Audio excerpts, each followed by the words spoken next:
municipal, mais dama constater présentement, vu mon âge c'est vrai, mais les gens ont fait beaucoup d'appels ay mbokk. est-ce que du Sonko moo leen may fit ba ngeen. waaw boo ci dem it Sonko ngay àndal. wala kan. C'est très ça n'a rien à voir avec le PASTEF, mais je n'exclus pas de travailler avec le PASTEF, ça je vous l'avoue.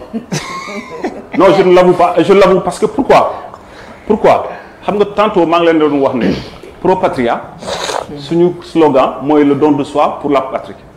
Et pourtant, PASTEF n'était pas encore né. Je ne veux pas faire comme le vieux Ahmed Niass. Du ma ne Sonko daf ñoo plagié ak waa PASTEF.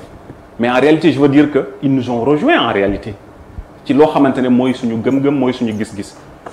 Man j'avais beaucoup d'opportunités de voyager, de quitter le Sénégal il y a fort longtemps. ñu may déglu xam nañ ko étudiants yi bëri xam nañ loolu. Mais j'ai jugé nécessaire de rester ici. D'ailleurs, je disais tout le temps que man fii laay jànge incha allah fii laay amee sama thèse fii laay liggéeyee et je veux même enseigner te yàlla sant yàlla instant yi bii nii maa ngi nii di transmettre le peu de savoir que j'ai. D'accord, merci beaucoup Aïcha. surtout ñu ngi lay nuyu di la dalal ak jàmm ci plateau Bët Set. Merci. Donc man sama laaj dafay ñëw tuuti ci en tant que membre société civile bi nga nekk dañuy gis ni que yéen ñëpp yéen a bokk cause bi ngeen di xeex muy M2D COS M23 FRAPP yeneen ak yeneen pourquoi jotul pour ngeen nekk benn dafa mel ni que da ngeen tasaaroo en fait. waaw merci beaucoup sànq maa ngi doon wax tuuti ci COS 23. le fameux Ibou Diallo la. Abdou Diallo. Abdou Diallo en réalité. luñ ko xamal ëpp na sax moom lu mu ñu xamal. c'est-à-dire il a commencé avec M2D après mu bëddeeku commencé di sànni ay pic. mais on a compris pourquoi. parce que sorewul ak Mbour ak Sow on le sait très bien. Aïcha lu xew carrément. non wax ji kay farankulaay na dama ne. sorewul ak Mbour ak Sow. est-ce que ngeen am problème direct ak Abdou Diallo. Pardon? Est-ce que da ngeen am problème direct ak Abdou Diallo? Non, man personnellement xaw ma ko woon. Ok. Mais après j'ai constaté que c'était lui en réalité. Bon en fait personnellement xaw ma ko woon nag. Et j'étais très surpris sax keroog bu ma gisee ci plateau bi je pensais avoir affaire avec quelqu'un d'autre sax après ma gis ko bon bu mu tari ay saaram ci plateau bi pare après mu commencé di ñu attaquer directement j'étais fort surpris. Non c'est vrai je me suis dit mais attends c'est quoi son problème en réalité parce que M2D jusque là idées yi ñuy teg man en réalité képp ku am.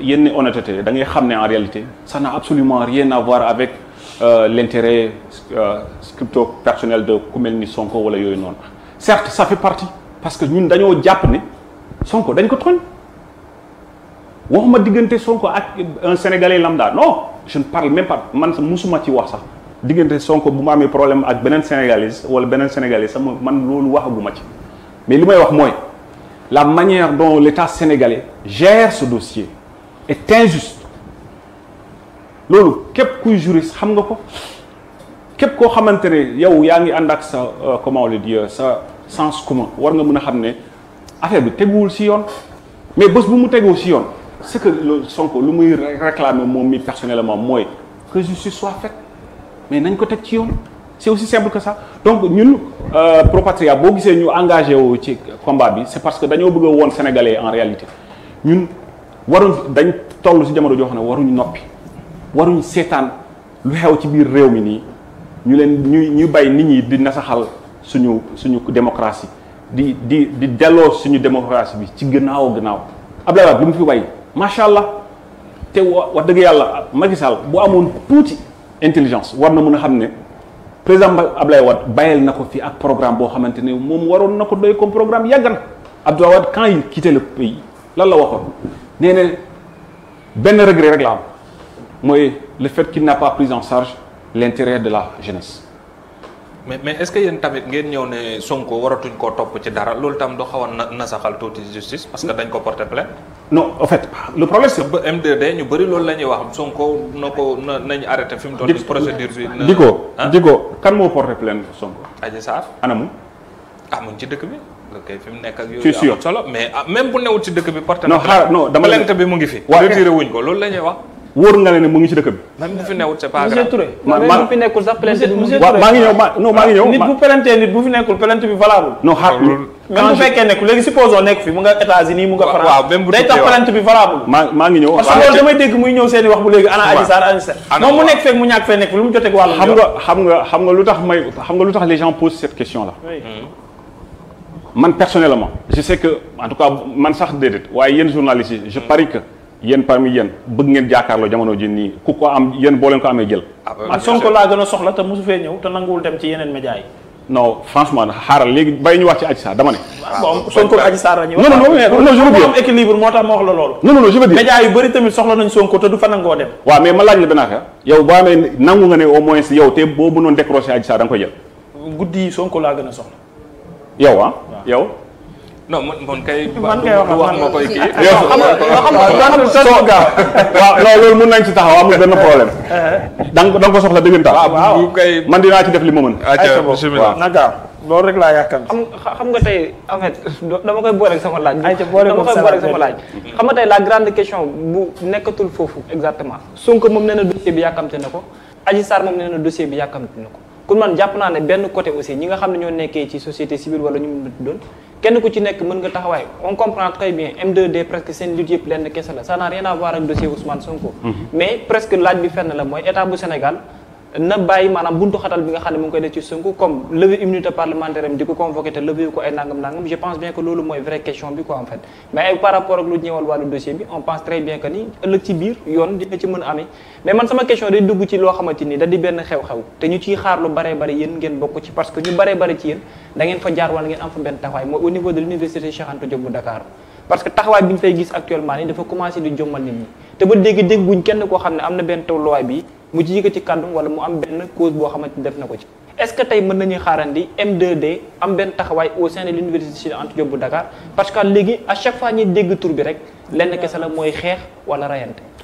merci beaucoup en fait. ak yow tam en tant que. waaw sa question bi man mi personnellement jéem naa ci wax tuuti xam nga man université Cheikh Anta Diop xam naa ko parce que man daanuma woon sax ñibbi mun naa ne maanaam comme ñenn ñi je restais constamment à l'université ma daan jàng foofu j'ai fait presque 7 ans là-bas donc xam naa fa te kaay ma wax la gis nga université Cheikh Anta Diop son seul mal c'est la politique bul sono sa bopp sur tous les plans nag man maa la ko wax gis nga même dans le monde dans le corps professoral là présentement ñu ngi am sérieux problème. Ah bon?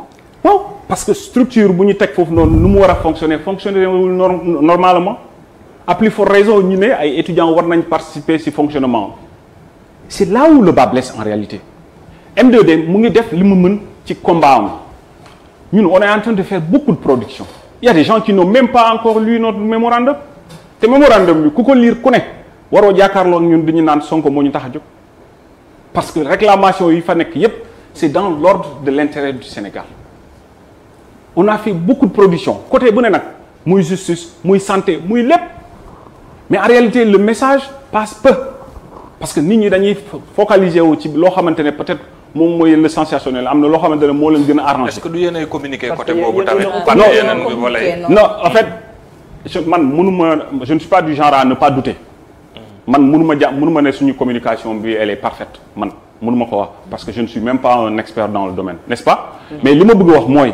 à un moment donné je pense que vous aussi vous devez jouer un rôle éminent dans ce combat-là en quoi faisant ngeen jël au moins supposons par exemple prenons les 10 différents points am na yoo xamante ne ba tey da ngay gis très rarement ñu développer ngeen traiter ko dans la presse. non mais yéen aussi il est trop rare qu'on vous entend dans vos discours prononcer le nom de l'université Cheikh Anta Diop de Dakar pour les problèmes. Ouais, non je n'en disconviens pas pour le moment en vérité man mi personnellement en fait quand on parle de l'enseignement supérieur d'une manière générale la ñuy wax du ñu wax Cheikh Anta Diop.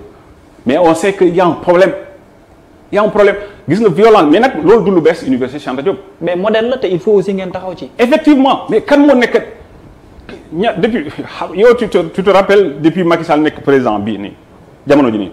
ñan ñoo jaar ci yorum ko rectorat ak COUD. xoolal seen profil ñaata yoon lañ ko ñaxtu fi ñun. mais pourquoi à chaque fois rek ngeen dellu. mais évidemment ça a beaucoup ça a voir xamul lu tax gis nga kilifteef dafa am solo ci réew. kilifteef noonu la rectorat ay universitaires ñoo fa nekk. waaw xam nga COUD tamit ak kii nu mu tuddati. ce n'est pas ay universitaires lañ comme ce n'est pas une question de diplôme. ce n'est pas une question de titre. ma jox la exemple yomb tey si suba si Cheikh Oumar Anne qu'est-ce qu'il dit à propos du cas de Macky Sall pour 2024 loolu c'est sa conviction xam nga kii yam position politique la affaire politique. mais c'est une question morale.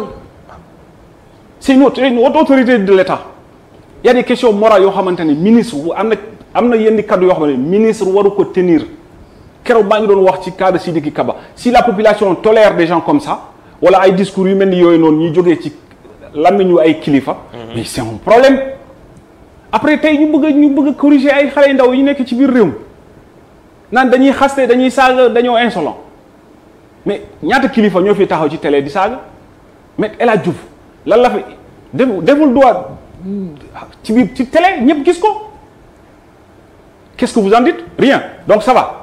Non. Je pense qu'il mérite même ce dernier il mérite même que le barreau s'en saisisse.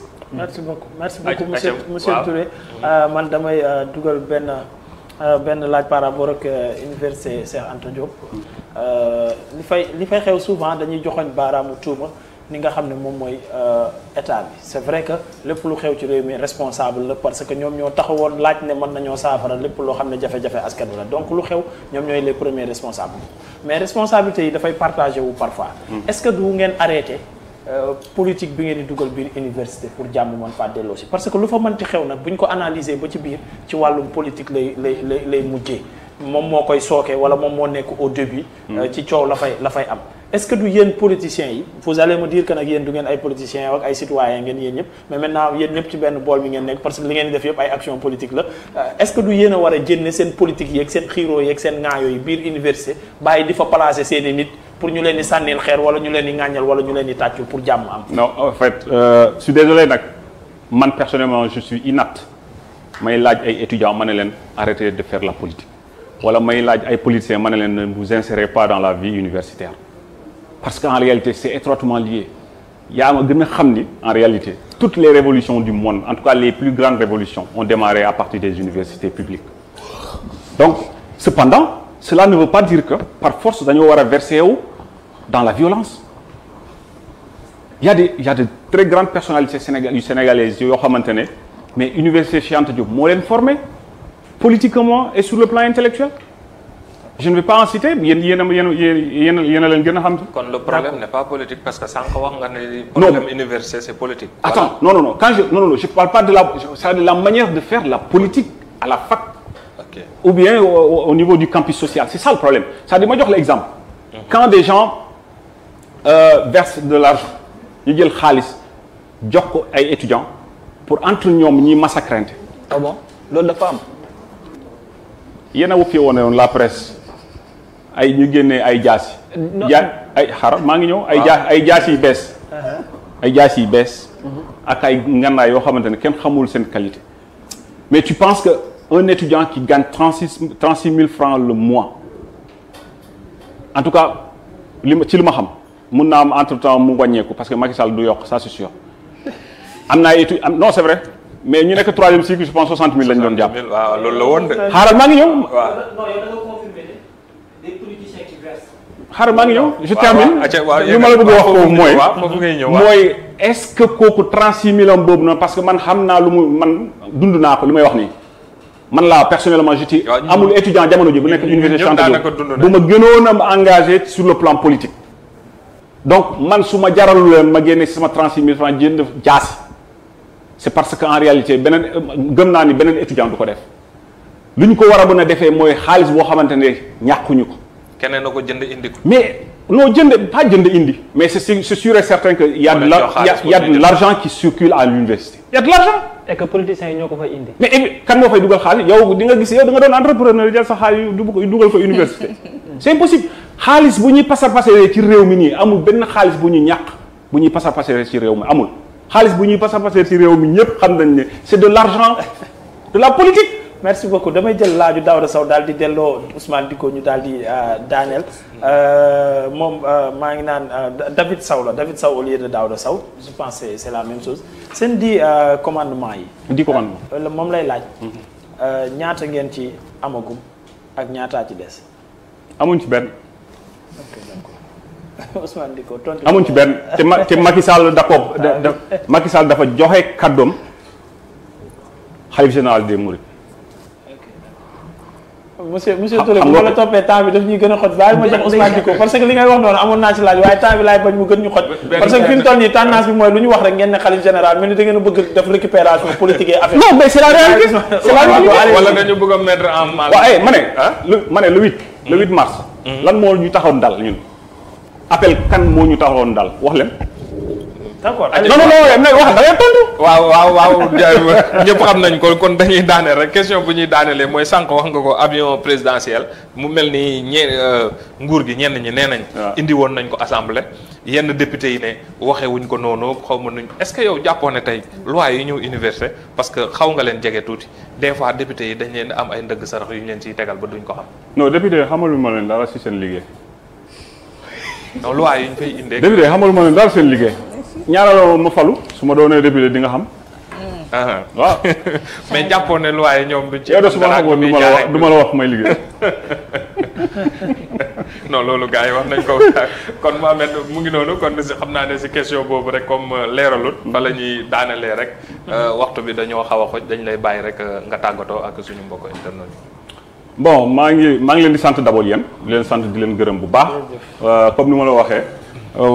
équipe bu jeune la bu ma njortoon waaye léegi leer na ma ne en réalité c'est une équipe très jeune qui travaille ici te man bokk naa si ñuy gën a xeex l'emploi de la jeunesse caaxaanewu ma ko sax quiconque me suit sur Facebook war nga xam ne lu ma ñor la caaxaanewu ma ko jaral na ma lu ne nag malheureusement doole bu bëreewul même si je crée un tout petit peu des emplois temporaires mais xam naa ne maa ngi def li ma mën te bu ma amee doole dinaa gën a def loolu noonu parce que xam naa ne Sénégal moom du état bii moo ñu ciy génne ça c'est impossible et pourtant il y a les moyens léegi maa ngi sant di gërëm kenn ku ci nekk ci yéen di nuyu sénégalais yépp di leen xamal ne ñun daal ñu ngi def lépp lu ñu mën ci M2D.